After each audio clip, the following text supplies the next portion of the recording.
Hi, everyone. I'm Michelle with the Sleep Coach School, and welcome to Open Class 128. Just before we get started, if you're looking for any additional support with your insomnia, please know that you can always come to the sleepcoachschool.com and check out our group coaching and also our one-on-one coaching options. So let's get started. We've got 4 questions today, and I'm going to start by pulling the first one up right here. So this question is from Charlie. He says, I keep relapsing. I'm having 3 or 4 good nights, but then 2 to 3 very poor nights. It's likely I get too confident and feel too good that my body falls back into overthinking and sleep anxiety. I spend all day worrying about getting to sleep that evening.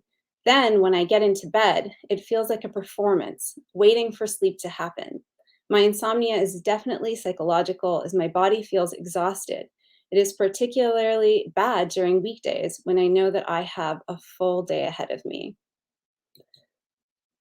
Now, I know this can be really, really frustrating when you feel like you're in that back and forth period. And I think it's just so important to know, Charlie, that it's so normal with insomnia itself to have these patterns of back and forth where you're sleeping and then not sleeping.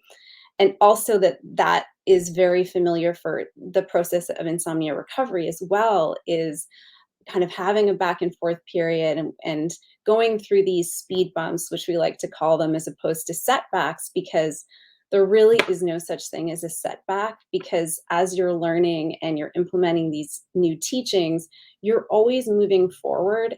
And the experiences that you're having right now with these setbacks end up being just really important for the learning process overall and as an opportunity to kind of learn and implement. So just right off the bat, these types of speed bumps that you're experiencing are so incredibly normal. And I thought it was interesting that you kind of described your body falling back into the anxiety and the fear around sleep. And that is completely normal because, of course, insomnia really is that conditioned fear around sleep. And sometimes when we have a couple of nights and we sleep really well, we can look back at that and wonder, well, okay, well, why did that happen? And through your own description, if you look at it, I think that you would see that during those times where you were sleeping better, one of the things that likely changed was that you were not thinking about sleep as much. You were not worrying quite as much or having as much fear and anxiety around sleep. And this was the thing that helped you to have better sleep on those nights. So instead of the other way around, where sleeping let you feel a little bit less anxious, which of course it can a little bit, I understand that. It's actually a little bit of the reverse, where having less thoughts and less worry and less anxiety around sleep is the thing that is going to allow us to sleep. And so I wonder if you can look back and actually see, during those periods where I was sleeping better, I was actually thinking about this much less and I was worried less. And sometimes it can be nice to kind of use that as a clue going forward, to see that as we start to worry less, that our hyperarousal starts to come down a little bit and we start to sleep a little bit more. But like I said, it's also really normal for suddenly that pattern to come back and for all of that fear and all of that anxiety to come rushing back to us and cause, again, these sleepless nights that you're experiencing in this back and forth pattern. And when you describe spending the day really worrying about sleep, this is also really normal. And if you think about it, worrying is just a signal, right? That your brain is trying to warn you of something. It's sending you a signal. And oftentimes we don't want to hear that signal. It's uncomfortable, it's unpleasant, we don't want to hear it. And so we try to keep ourselves busy, we try to think of other things, we try to push it away. And as we do that, the signal just gets louder and louder and louder. And part of the reason is because we're not listening. We don't want to listen to the signal. And so it can really help, as if you're noticing this during the day, this constant worry, to set aside some time for yourself to actually listen to the worry that is coming forward. And, sometimes this can even look like a journaling practice. I know for myself, when my worrying felt like it was just constant, it was all day long. It really helped me to set aside a time in the day where I could sit down for 15, maybe 20 minutes and just let myself write everything that I was worried about. Just kind of getting it out from your head onto paper can really, really help in this process. And part of the reason is because you're really proving to your brain that you're listening. You're creating space for those worries, you're listening for those to those worries. And so over time, as you show your brain that you're listening, that worry can start to go down a little bit. Again, the signal is that it wants you to listen. So play around with, you could play around with a practice like that. It doesn't have to be journaling, although I find writing these things down really helpful. What was that old saying? Never worry in your head. Get it out on paper. Really, really helpful. It can also look like taking a little bit of time for yourself just to be with those worries. And then the other thing that you had mentioned was this idea of, after you spend the day worrying, you're going to bed and it's like a performance. You're waiting for sleep to happen. And this just reminds me so much of my time with insomnia as well. Like the moment I would go into bed, well, is it happening yet? Why? Wait, how long has it been? Has it happened? What if it's been more than 20 minutes? And that anxiety around, sleep performance and all of that just really results in so much more, self-monitoring around it and so much more hyperarousal and and pressure around sleep as you're probably experiencing. And all this is just really us trying to kind of get some control over our sleep. And as you know from watching this channel and learning from Daniel's videos, we really can't control our sleep. So it can be really, really helpful to just see that we're doing this, just to observe, okay, I'm monitoring right now. I see that. I'm waiting for sleep to happen. I'm nervous about this. This is all completely normal and it's okay. And I'm just going to observe that this is happening and be okay with it and reinforce to myself that I really can't control any of this. And sometimes it really helps to acknowledge that, just observe it with yourself and see if you can start to let go of some of that control that you're trying to exert over it, because that can be really helpful. And I know you had mentioned at the very last part that the hardest part is when all of this is happening and you have a full day ahead. And I really get this. I used to have the absolute same concern. I would be my most anxious when I had a really big day ahead because I would tell myself, well, how can I possibly function if I don't sleep well tonight? And of course, all that does is increase the pressure around sleep, increase our performance anxiety, increase our self monitoring and all the hypervigilance so that we don't sleep, right? And one really helpful thing that I started to do during this process was actually think back to times where I slept really poorly, maybe not at all, and still got through my day okay. Not saying the day was easy or ideal in terms of how you would feel, but it can be helpful to look back in your past with this insomnia experience and look for those days where you didn't sleep well, but then somehow managed to get through your day quite well, managed to function fairly well and do everything that you needed to do, because it can be helpful to remind yourself that you can get through the day and you can function well, oftentimes, even when you have slept quite little. And it can be helpful to have these examples to remind yourself that this is possible. And even a step beyond that is if you're able to get through a day and do what you need to do, it's a really great reminder to yourself that, insomnia and sleep does not hold all the power, because often we give our insomnia all so much power over our lives. So it can be nice to take a little bit of that back when we don't sleep very well, but we still go and have either a good day or a productive day, of course, within whatever you can handle.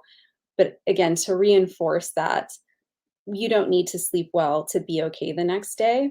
And so start now and find an example for yourself of when you maybe surprised yourself with having a good day after not sleeping very well, and see if you can use that and bring it into right now and feel like, well, no, I can get through tomorrow no matter how tonight goes. Because that's how we start to kind of take some of the attention and the focus off of the insomnia, which of course is going to help reduce hyperarousal. So I hope that helps. Let's go on to our next question here. This one is from Kyle. He says, hello, is it not uncommon for insomnia sufferers to take a long time to recover using CBT? I'm worried I'll get discouraged if I don't see results within weeks or even months. Thank you and God bless. Okay. So the question around how long it takes and timelines is so common. I do get this all the time. And of course, I always tell people there is no timeline for recovering from insomnia. It doesn't exist. And I know that it's really tempting when you're in this process to start looking at what other people's recovery timelines have been and to start to reach for that and just start to compare yourself. And it's just never helpful because everybody's timelines are so drastically different. And there is really no right or wrong timeline at all when it comes to going through this type of process. And so it's absolutely best if you can to remove the timeline as much as possible. And I know that you had mentioned like you're worried that if it doesn't start working quite quickly, that the frustration of that and giving up. And, I understand this completely because oftentimes when we're trying to recover from insomnia, we just feel like this needs to work quickly for us because we just can't take it anymore, or we can't deal with another disappointment when it comes to an approach. And we do have this feeling like it needs to happen yesterday. And I get all of that. And it's because we just, we're going through something difficult and we don't want to be going through that anymore. And while this is all very normal to experience, it's putting that timeline on it and feeling like this has to happen very quickly. Unfortunately, this just adds so much pressure to the process. And of course, that pressure often results in, more stress, more anxiety, more hyperarousal, and less sleep. So inadvertently, it steers us in a direction that we're actually trying to get away from by putting all this pressure on timelines. So as much as you can, see if you can observe when you're doing this and when you are kind of putting that time pressure on yourself or comparing to other people's timelines, and see if you can take a step back from that and reassure yourself that, it takes different amounts of time for everyone, and that's okay. And see if you can refocus yourself on the teachings and implementing the teachings and just allowing more time to pass as you do that. All right, let's keep moving on to our next question. This one is from Logan. He says, does bedtime restriction address the adjustment of circadian rhythm? I know that bedtime restriction is supposed to build sleep drive and limit time in bed, but I chose a wake up time of 12 p.m., previously 2 to 3 p.m. when I wasn't strictly implementing restriction, and a bedtime of 5:30 a.m. Will this lead to more insomnia because I'm trying to shift my circadian clock one whole time zone? How would you recommend I implement bedtime restriction properly? Okay, so a couple of things here. So rather than delving into, sleep restriction or circadian rhythms in this question, I actually want to address some of the underlying assumptions in this question. And, the first is that I think the assumption is that the circadian rhythm, is a problem, is creating this insomnia issue that you're dealing with. And, the issue with that is that our insomnia is really about, fear of not sleeping fundamentally. And so I think people will often think that their insomnia could be, it could be a physical problem or it could be a problem with their circadian rhythm being off. And when really, it really fundamentally is all about our fear of not sleeping and about being awake at night and about the consequences of that on our day. And so just to challenge that assumption about circadian rhythm. And then the second assumption I want to challenge is really around sleep restriction and this idea that, with sleep restriction, there's this implied controllability. If I do this, then sleep will happen. So if I'm able to restrict my time in bed, then I will sleep. And the problem with this is that it really implies that if we use this approach, in this case, sleep restriction, if I sleep restrict, then this will make me sleep. And the problem with this is that we really cannot control our sleep, but tools like sleep restriction, which are taught in more traditional CBT programs, are teaching us that we can control our sleep when really we cannot control our sleep. So that is kind of part of the issue here. And when it comes to either circadian rhythms or sleep restrictions and what exact amount of sleep restriction you do if you choose to go down that path, sleep restriction can really only work on the side of producing wakefulness. And of course for sleep we really we know we need a certain amount of wakefulness to create that sleep drive, but also it's that hyperarousal piece that comes into play. And if we have high levels of hyperarousal, even if we have a high sleep drive, we won't sleep because of the high levels of hyperarousal. And with insomnia, more than anything, the issue really tends not to be sleep drive. Most people struggling with insomnia don't have, too many issues with sleep drive. Most of us are deeply exhausted. And it's really that hyperarousal piece that is causing the insomnia, which again is that fear of not sleeping. And so I just wanted to challenge these assumptions that that sleep restriction can get rid of insomnia. I think you really, really want to look at that underlying hyperarousal piece as opposed to, really focusing in on controlling, trying to control sleep. So just a couple of things to think about there. I hope that helped answer part of your question. I know it wasn't exactly, I think, perhaps what you were looking for, but I thought it would give you some food for thought, perhaps in a different direction. Okay, so let's keep moving. This question is from Neel. He says, "Hi, Daniel. I love your content on YouTube, and it has really helped a lot." Daniel's going to love to hear that. That's great. About 6 or 7 weeks ago, I started having incoherent and racing thoughts when I would try to sleep. Eventually, this ballooned into crippling anxiety and panic around sleep. During this time, I did two things. I started taking 45 milligrams of Mirtazapine as directed by my doctor and pharmacist. I implemented CBTi techniques. Fast forward, and after a good but short experience with CBTi, sleep restriction in particular, I have finally, in the last 5 days or so, been sleeping all night without any use of CBTi anymore. I am, however, still taking the Mirtazapine, excuse me if I'm not saying this right, as directed nightly. A week and a half ago, I tried reducing my medication by 7.5 milligrams, and within 2 nights, the anxiety was way higher and felt overwhelming. I took the missed amount that night and slept fine. I realized that my attribution at the time of the sleep to the medication was an error, but also since I had only been on the medication for 2 weeks by that point, there could have been a pharmacological component. For example, with the missing 7.5 milligrams for that couple of days so early in treatment, it isn't reasonable to expect anxiety to jump back up. I have learned and believe truly that these issues underlying the insomnia are not rooted in a lack of ability to sleep, but rather in hyperarousal and anxiety.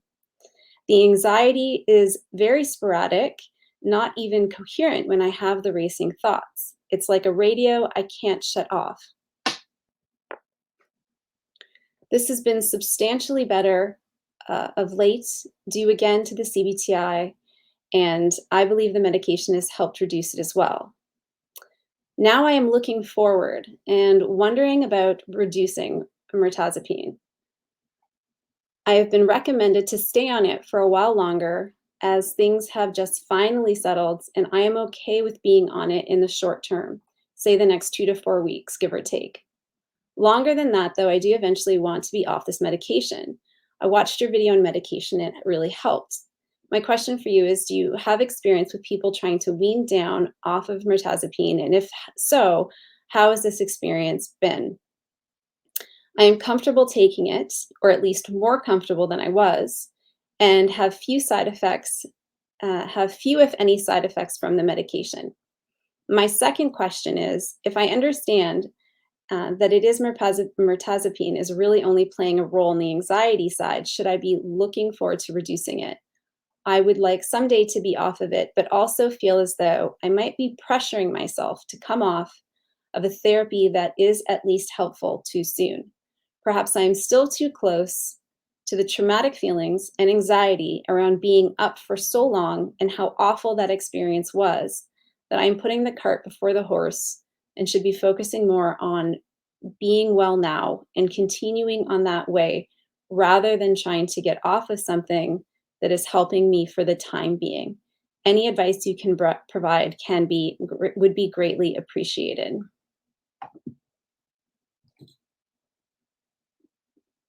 Okay, thank you for that question, Neel. That's a really great question, one that we do get all the time around either anxiety medications or sleep medications. And before I start, I just want to say that, of course, nothing here on this channel is medical advice. And if you are looking for medical advice specifically on this medication, I do encourage you to circle back to your doctor to, ask these questions. So with that, we can talk about some more general principles when it comes to anxiety or sleep medications. And I thought it was interesting that one of your observations early on, after reduced the medication and then couldn't sleep, took the medication and slept fine, was you actually had said, I realize now that it wasn't really the medication, doing that.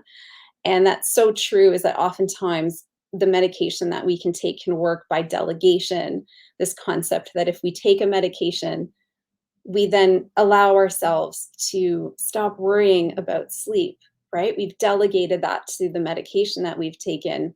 And then when we sleep, we further can reinforce that it was in fact the medication, when really it was this, we've delegated the worry and the stress around sleep away to the medication. So just one quick concept there. And I just thought that that was really interesting that you had that insight about this experience for yourself. And so one of the main issues with taking, it could be anxiety medication, it could be specific sleep medication, is less about the medication itself and more about having inner conflict about taking a medication. And for example, if you're taking a medication and you don't really have any problem with taking it and you completely accept that you're taking it, then you wouldn't feel very much inner conflict or stress around that decision. But if you are taking a medication and you feel like you shouldn't be taking it, or that you need to get off of this medication very quickly, it can create this sense of inner conflict with yourself because you're taking something, but you feel like you shouldn't, or you feel like it's bad, or you feel perhaps like it's only okay for right now, but I need to quickly get off of this. Whatever it might be, you can see how that type of thinking can create this inner conflict, this sense of stress around the medication, which is going to create more hyperarousal, ironically, which is what we're trying to reduce. And so it can be really helpful, once we've made the decisions with our doctor to go on medication, is to see if we can actually change the way we think about taking medication. And as opposed to feeling this pressure or that it's somehow wrong, to actually see it as, could be the ultimate act of self-care, or self-love, of taking care of yourself during this experience. And that can really help shift our own perception of medication, and it can help reduce that inner conflict. So I wonder if you could, for a moment, view taking this medication as an act of self care for yourself and the anxiety that you're experiencing, as opposed to feeling like you should not be on this medication or feeling pressure to come off of it. So just a concept for you to consider. And one of your questions was, have we seen this before with this particular medication? And, in our group coaching program, there are people that are not on any medications at all, and there are people that are on different sleep or anxiety medications. And it does not at all impact their ability to be in the program and learn and to start implementing the teaching. So I think that's a really important thing to know, is whether you're on medication or not is not going to impede your ability to learn from this channel, or to learn from the program. If you're signed up for one of the programs, to be learning and to be implementing all of the teachings, and to be working on your fear and anxiety around sleep. So it's not an impediment at all. I just want to put that out there. And that, there have been students that have worked with their doctors to wean off of certain medications.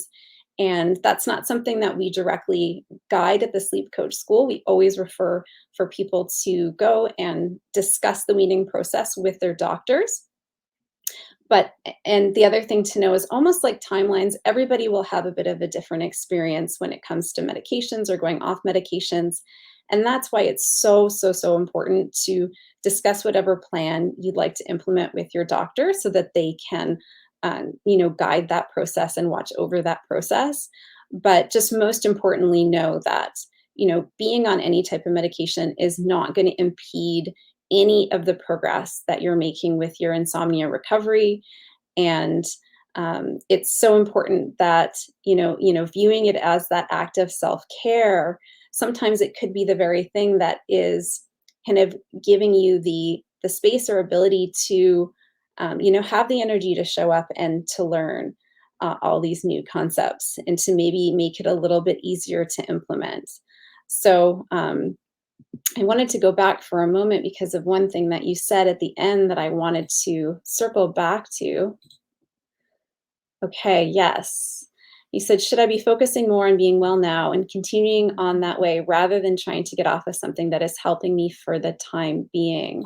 So when I read that, my sense was that, you know, that there's a desire to stay on right now because you do feel like it's helping. However, you do feel pressured to come off. And I go back to that idea of that inner conflict. It really feels like you're experiencing this inner conflict.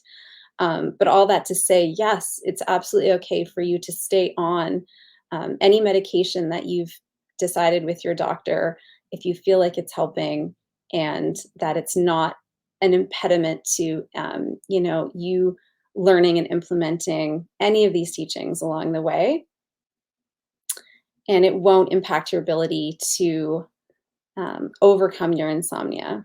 And because along the way, during what you're watching at this channel, or if you're going to sign up for one of the programs, really we're going to be working a lot on kind of our thoughts, which often produce so much of our anxiety, and working on a lot of those types of issues and our response to our fear and anxiety as well. And all of that can be done whether you are on medication or whether you are not on medication. So I hope that helps. Those are all of our questions for today. And as always, if you have any questions, always feel free to write in. We love getting your questions. And if you ever do feel like you need more support, again, circle back to thesleepcoachschool.com. We've got options for support for you there. And until next time, I hope you are all doing well. Take care, everyone.